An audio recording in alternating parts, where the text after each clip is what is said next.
ایک مرتبہ ایک شخص امام صادق سے سوال کرنے لگا، اے مولا، جب ہمیں کسی چیز کی طلب ہوتی ہے ہم آپ کا وسیلہ اختیار کرتے ہیں، اللہ کو آپ کا واسطہ دیتے ہیں، مولا کیا آپ بھی کسی حاجت کے وقت کسی کا واسطہ اور توسل اختیار کرتے ہیں؟ مولا فرماتے ہیں، جانتے ہو ہم پوری کائنات پر حجت ہیں، ہم تم سب پر حجت ہیں، لیکن وہ شخصیت، وہ ذات جو ہم پر بھی حجت ہیں وہ حضرت زہرا سلام اللہ علیہا ہیں۔ فرمایا جب تمہیں کوئی حاجت اور اللہ سے تمنا اور دعا مانگنی ہوتی ہے تم ہمارا وسیلہ اختیار کرتے ہو، اور اگر ہم اللہ کی بارگاہ میں کچھ چاہتے یا طلب کرتے ہیں یا دنیا والوں کے سامنے کوئی معجزہ دکھانے والے ہوتے ہیں، ہم جس ہستی سے توسل کرتے ہیں اور فوری اس کا واسطہ چشم زدن میں قبول ہو جاتا ہے وہ حضرت زہرا سلام اللہ علیہا ہے۔ سامعین مکرم، علماء مکرمین نے اور علماء کرام نے اس بات کی تنبیہ کرتے ہوئے کہا ہے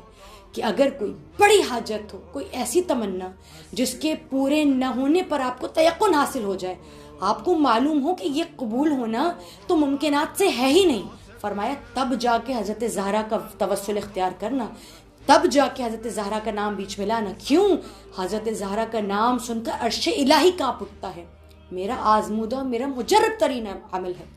میں حضرت زہرا کا واسطہ آسانی سے چھوٹی موٹی دعاؤں میں کبھی بھی نہیں استعمال کرتی، لیکن جب محسوس ہوتا ہے نا کہ لوگوں سے مایوس ہو گئی ہوں، کہیں کوئی نظر نہیں آ رہا، مجھے محسوس ہوتا ہے کہ یا خدا یہاں کے بعد یا میں ہوں یا مجھے موت نظر آ رہی ہے یا فقط مایوسی ہے، میں تیرے دروازے سے مایوس ہونے لگی ہوں، اس وقت میں جناب حضرت زہرا کا نام اور ان کا توسل اختیار کرتی ہوں۔ اور علماء یہ تنبیہ اور خبردار کر کے کہتے ہیں کہ خبردار چھوٹی موٹی دعاؤں کے لیے حضرت زہرا کا نام استعمال بھی نہ کرنا۔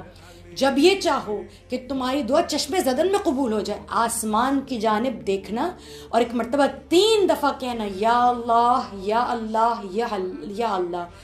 یا مولاتی یا فاطمہ تو ادرکنی و اغیثنی ولا تہلکنی، یا مولاتی یا فاطمہ تو اغیثنی و ادرکنی ولا تہلکنی۔ فرمایا 3 مرتبہ اللہ کا نام لے کر 3 مرتبہ اس